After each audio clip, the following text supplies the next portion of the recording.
بسم الله الرحمن الرحيم. يا أيها الذين آمنوا أوفوا بالعقود وحلت لكم بهيمة الأنعام إلا ما يتلى عليكم غير محل الصيد وأنتم حرم إن الله يحكم ما يريد.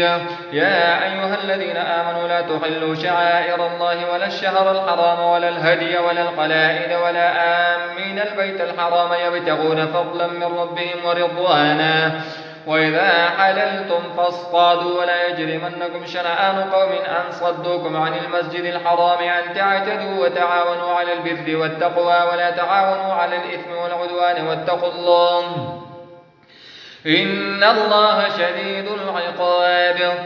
حرمت عليكم الميتة والدم ولحم الخنزير وما أهل لغير الله به والمنخنقة والموقوذة والمتردية والنطيعة وما أكل السبع إلا ما ذكيتم وما ذبح على النصب وأن تستقسموا بالأزلام ذلكم فسق. اليوم يئس الذين كفروا من دينكم فلا تخشوهم واخشون اليوم أكملت لكم دينكم وأتممت عليكم نعمتي ورضيت لكم الإسلام دينا فمن اضطر في مخمصة غير متجانف لإثم فإن الله غفور رحيم.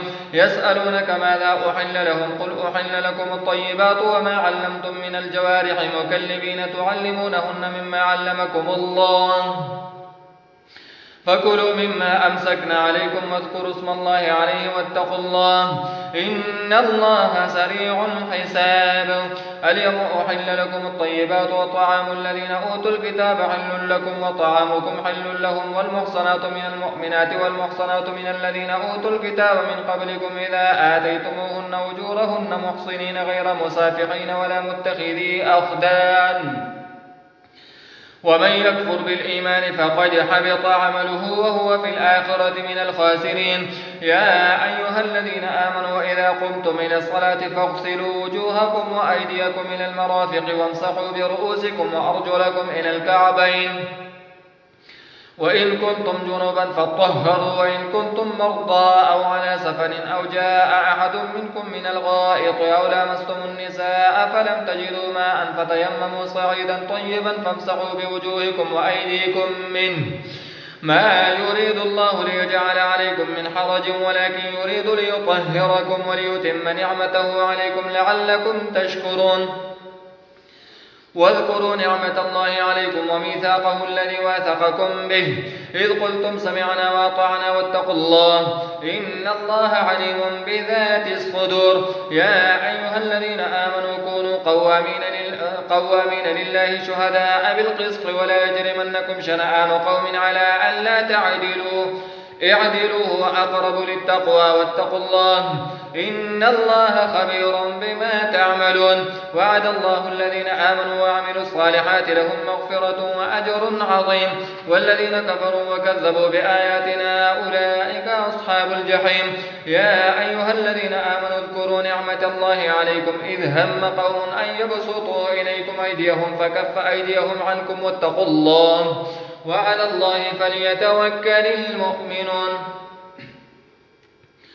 ولقد أخذ الله ميثاق بني إسرائيل وبعثنا منهم 12 نقيبا وقال الله إني معكم لئن أقمتم الصلاة وآتيتم الزكاة وآمنتم برسلي وعزرتموهم وأقرضتم الله قرضا حسنا لأكفرن عنكم سيئاتكم ولأدخلنكم جنات تجري من تحتها الأنهار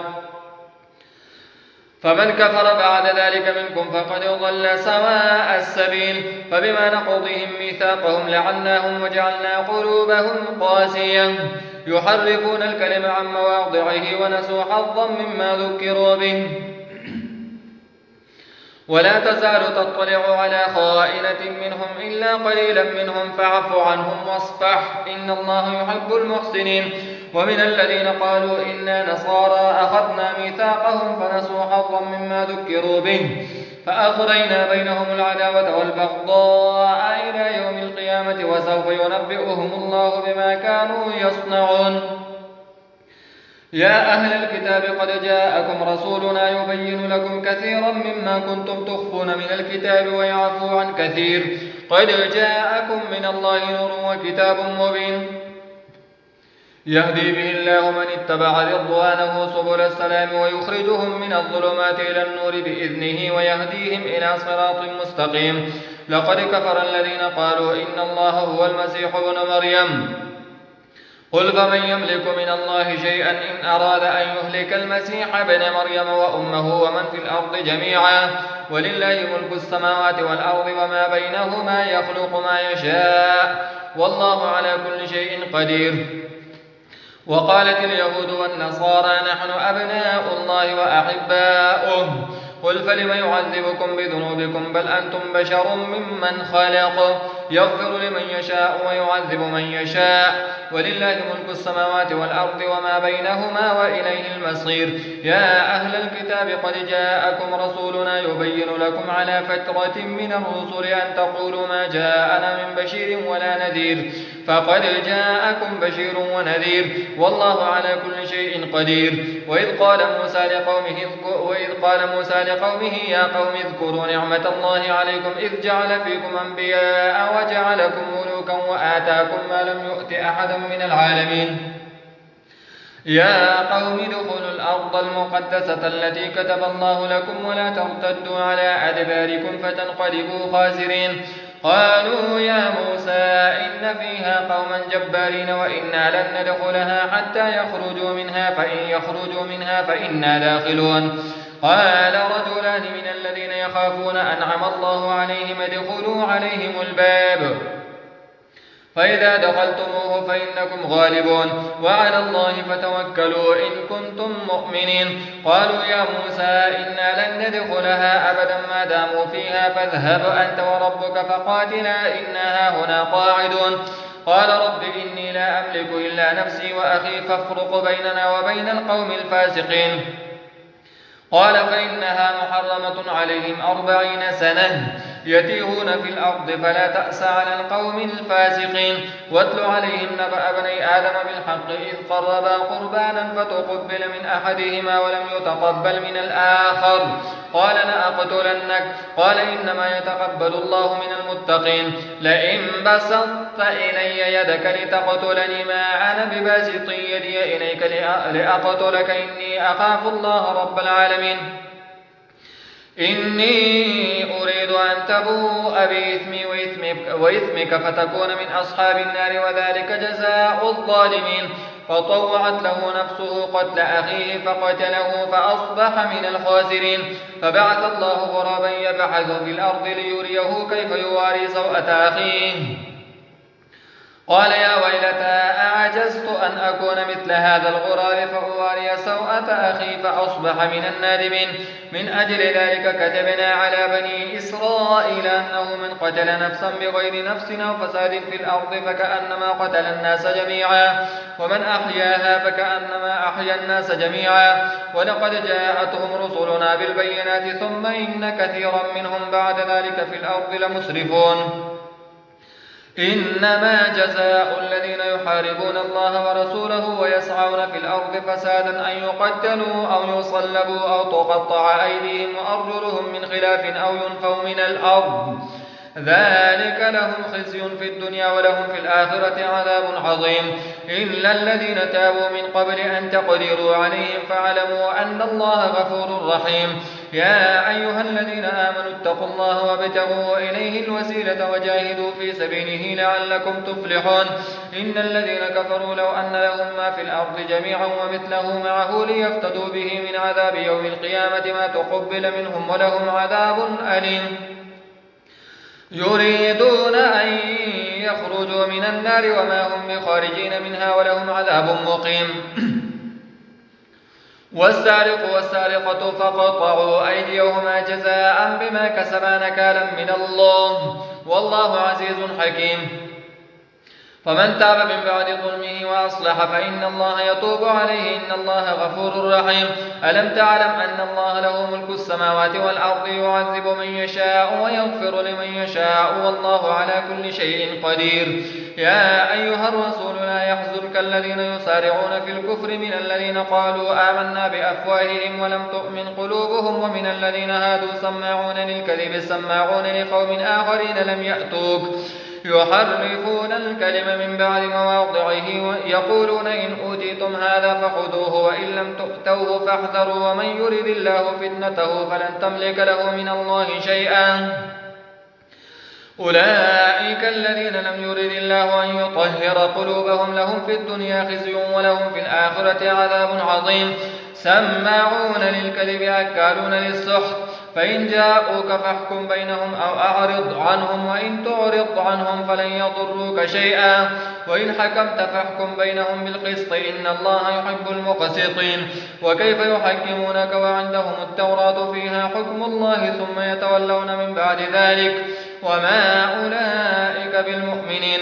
إنا أنزلنا التوراة فيها هدى ونور يحكم بها النبيون الذين أسلموا للذين هادوا والربانيون والأحبار بما استحفظوا من كتاب الله وكانوا عليه شهداء فلا تخشوا الناس واخشوني ولا تشتروا بآياتي ثمنا قليلا ومن لم يحكم بما أنزل الله فأولئك هم الكافرون وكتبنا عليهم فيها أن النفس بالنفس والعين بالعين والأنف بالأنف والأذن بالأذن والسن بالسن والجروح قصاص فمن تصدق به فهو كفارة له ومن لم يحكم بما أنزل الله فأولئك هم الظالمون وقفينا على آثارهم بعيسى بن مريم مصدقا لما بين يديه من التوراة وآتيناه الإنجيل فيه هدى ونور ومصدقا لما بين يديه من التوراة وهدى وموعظة للمتقين وليحكم أهل الإنجيل بما أنزل الله فيه ومن لم يحكم بما أنزل الله فأولئك هم الفاسقون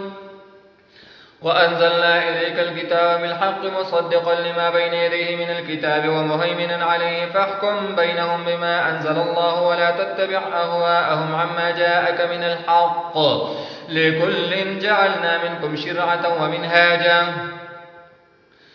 لكل جعلنا منكم شرعة ومنهاجا ولو شاء الله لجعلكم أمة واحدة ولكن ليبلوكم فيما آتاكم فاستبقوا الخيرات إلى الله مرجعكم جميعا فينبئكم بما كنتم فيه تختلفون وأن يحكم بينهم بما أنزل الله ولا تتبع أهواءهم واحذرهم أن يفتنوك عن بعض ما أنزل الله إليك فإن تولوا فاعلم أنما يريد الله أن يصيبهم ببعض ذنوبهم وإن كثيرا من الناس لفاسقون أفحكم الجاهلية يبغون ومن أحسن من الله حكما لقوم يوقنون يا أيها الذين آمنوا لا تتخذوا اليهود والنصارى أولياء بعضهم أولياء بعض ومن يتولهم منكم فإنه منهم إن الله لا يهدي القوم الظالمين فترى الذين في قلوبهم مرض يسارعون فيهم يقولون نخشى أن تصيبنا دائرة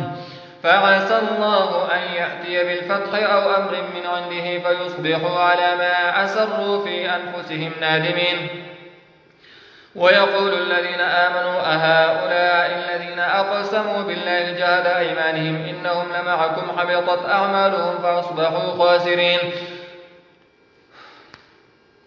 يا أيها الذين آمنوا من يرتد منكم عن دينه فسوف يأتي الله بقوم يحبهم ويحبونه أذلة على المؤمنين أعزة على الكافرين يجاهدون في سبيل الله ولا يخافون لومة لائم ذلك فضل الله يؤتيه من يشاء والله واسع عليم إنما وليكم الله ورسوله والذين آمنوا الذين يقيمون الصلاة ويؤتون الزكاة وهم راكعون ومن يتول الله ورسوله والذين آمنوا فإن حزب الله هم الغالبون يا أيها الذين آمنوا لا تتخذوا الذين اتخذوا دينكم هزوا ولعبا من الذين أوتوا الكتاب من قبلكم والكفار أولياء واتقوا الله إن كنتم مؤمنين وإذا ناديتم إلى الصلاة اتخذوها هزوا ولعبا ذلك بأنهم قوم لا يعقلون قل يا أهل الكتاب هل تنقمون منا إلا أن آمنا بالله وما أنزل إلينا وما أنزل من قبل وأن أكثركم فاسقون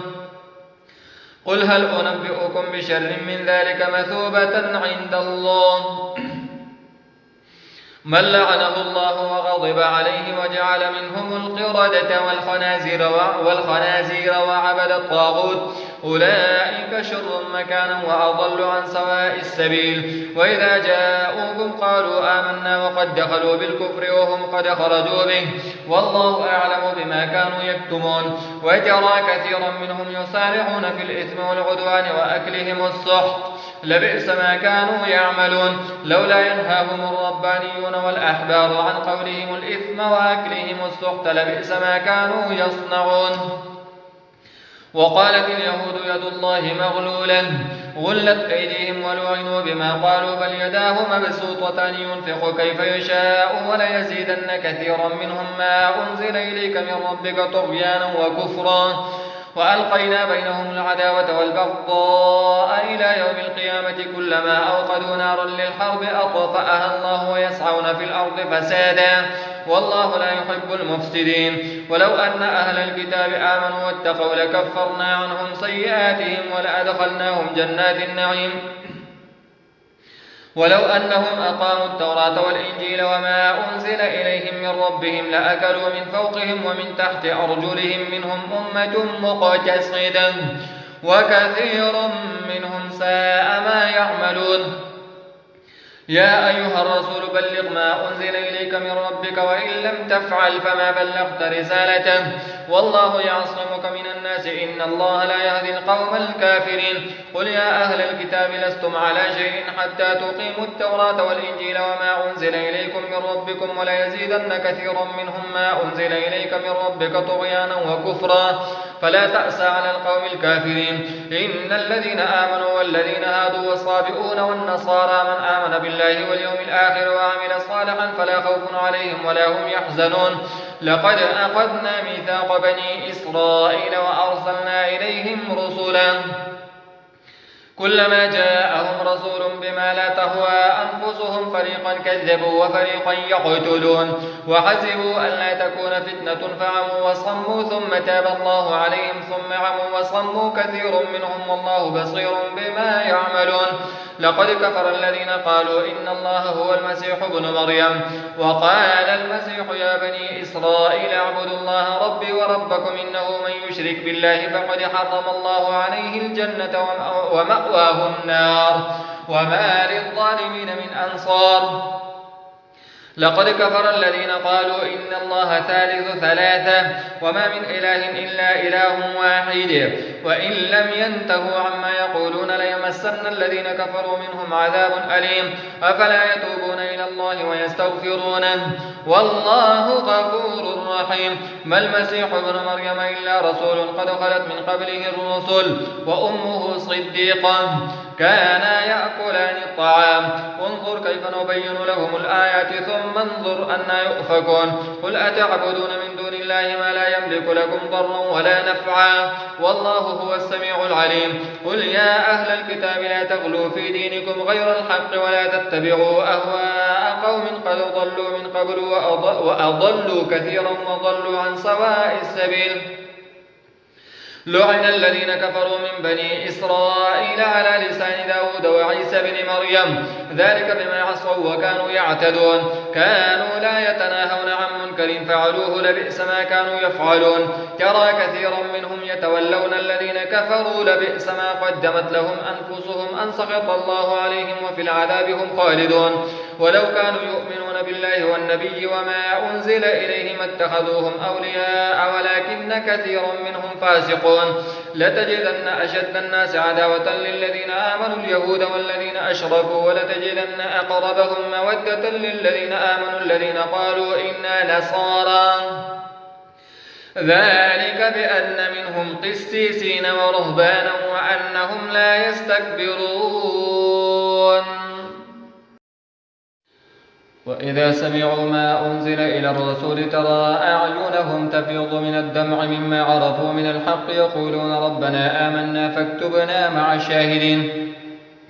وما لنا لا نؤمن بالله وما جاءنا من الحق ونطمع أن يدخلنا ربنا مع القوم الصالحين فأثابهم الله بما قالوا جنات تجري من تحتها الأنهار خالدين فيها وذلك جزاء المحسنين. والذين كفروا وكذبوا بآياتنا أولئك أصحاب الجحيم. يا أيها الذين آمنوا لا تحرموا طيبات ما أحل الله لكم ولا تعتدوا إن الله لا يحب المعتدين.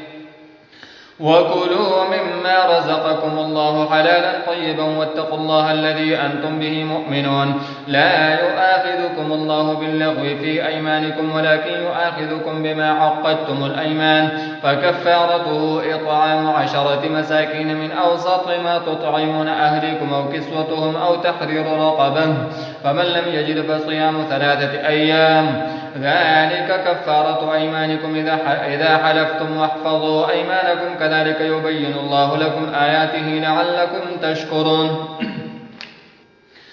يا أيها الذين آمنوا إنما الخمر والميسر والأنصاب والأزلام رجس من عمل الشيطان فاجتنبوه لعلكم تفلحون.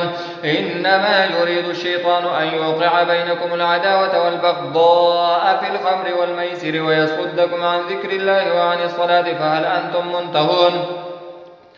وأطيعوا الله وأطيعوا الرسول واحذروا فإن توليتم فاعلموا أنما على رسولنا البلاغ المبين. ليس على الذين آمنوا وعملوا الصالحات جناح فيما طعموا إذا ما اتقوا وآمنوا وعملوا الصالحات ثم اتقوا وآمنوا ثم اتقوا وأحسنوا والله يحب المحسنين. يا أيها الذين آمنوا ليبلونكم الله بشيء من الصيد تناله أيديكم ورماحكم ليعلم الله من يخافه بالغيب فمن اعتدى بعد ذلك فله عذاب أليم.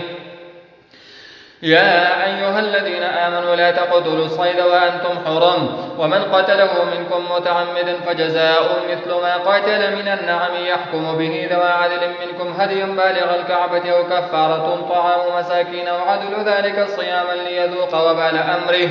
عفى الله عما سلف ومن عاد فينتقم الله منه والله عزيز ذو انتقام. أحل لكم صيد البحر وطعامه متاعا لكم وللسيارة، وحرم عليكم صيد البر ما دمتم حرما واتقوا الله الذي إليه تحشرون. جعل الله الكعبة البيت الحرام قياما للناس والشهر الحرام والهدي والقلائد ذلك لتعلموا أن الله يعلم ما في السماوات وما في الأرض وأن الله بكل شيء عليم. اعلموا أن الله شديد العقاب وأن الله غفور رحيم. ما على الرسول إلا البلاغ والله يعلم ما تبدون وما تكتمون. قل لا يستوي الخبيث والطيب ولو أعجبك كثرة الخبيث فاتقوا الله يا أولي الألباب لعلكم تفلحون. يا أيها الذين آمنوا لا تسألوا عن أشياء إن تبد لكم تسؤكم وإن تسألوا عنها حين ينزل القرآن تبد لكم عفى الله عنها والله غفور حليم. قد سألها قوم من قبلكم ثم أصبحوا بها كافرين. ما جعل الله من بحيرة ولا سائبة ولا وصيلة ولا حام ولكن الذين كفروا يفترون على الله الكذب وأكثرهم لا يعقلون. وإذا قيل لهم تعالوا إلى ما أنزل الله وإلى الرسول قالوا حسبنا ما وجدنا عليه آباءنا أولو كان آباؤهم لا يعلمون شيئا ولا يهتدون. يا أيها الذين آمنوا عليكم أنفسكم لا يضركم من ضل إذا اهتديتم إلى الله مرجعكم جميعا فينبئكم بما كنتم تعملون.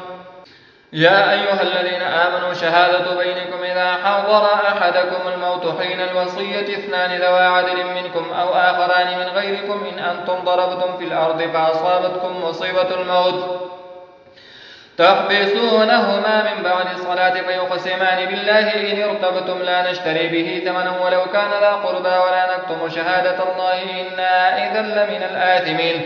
فإن عثر على أنهما استحقا إثما فآخران يقومان مقامهما من الذين استحق عليهم الأوليان فيقسمان بالله لشهادتنا أحق من شهادتهما وما اعتدينا إنا إذا لمن الظالمين.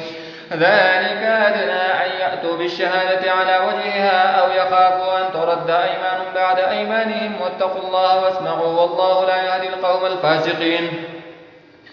يوم يجمع الله الرسل فيقول ماذا أجبتم قالوا لا علم لنا إنك أنت علام الغيوب إذ قال الله يا عيسى ابن مريم اذكر نعمتي عليك وعلى والدتك إذ أيدتك بروح القدس تكلم الناس في المهد وكهلا وإذ علمتك الكتاب والحكمة والتوراة والإنجيل وإذ تخلق من الطين كهيئة الطير بإذني فتنفخ فيها فتكون طيرا بإذني وتبرئ الأكمه والأبرص بإذني وإذ تخرج الموتى بإذني وإذ كففت بني إسرائيل عنك إذ جئتهم بالبينات فقال الذين كفروا منهم إن هذا إلا سحر مبين وإذ أوحيت إلى الحواريين أن آمنوا بي وبرسولي قالوا آمنا واشهد بأننا مسلمون إذ قال الحواريون يا عيسى ابن مريم هل يستطيع ربك أن ينزل علينا مائدة من السماء قال اتقوا الله إن كنتم مؤمنين قالوا نريد أن نأكل منها وتطمئن قلوبنا ونعلم أن قد صدقتنا ونكون عليها من الشاهدين قال عيسى ابن مريم اللهم ربنا أنزل علينا مائدة من السماء تكون لنا عيدا لأولنا وآخرنا وآية منك وارزقنا وأنت خير الرازقين قال الله إني منزلها عليكم فمن يكفر بعد منكم فإني أعذبه عذابا لا أعذبه أحدا من العالمين وإذ قال الله يا عيسى ابن مريم أأنت قلت للناس اتخذوني وأمي إلهين من دون الله قال سبحانك ما يكون لي أن أقول ما ليس لي بحق إن كنت قلته فقد علمته تعلم ما في نفسي ولا أعلم ما في نفسك إنك أنت علام الغيوب ما قلت لهم إلا ما أمرتني به أن اعبدوا الله ربي وربكم وكنت عليهم شهيدا ما دمت فيهم فلما توفيتني كنت أنت الرقيب عليهم وأنت على كل شيء شهيد إن تعذبهم فإنهم عبادك وإن تغفر لهم فإنك أنت العزيز الحكيم قال الله هذا يوم ينفع الصادقين صدقهم لهم جنات تجري من تحتها الأنهار خالدين فيها أبدا رضي الله عنهم ورضوا عنه ذلك الفوز العظيم لله ملك السماوات والأرض وما فيهن وهو على كل شيء قدير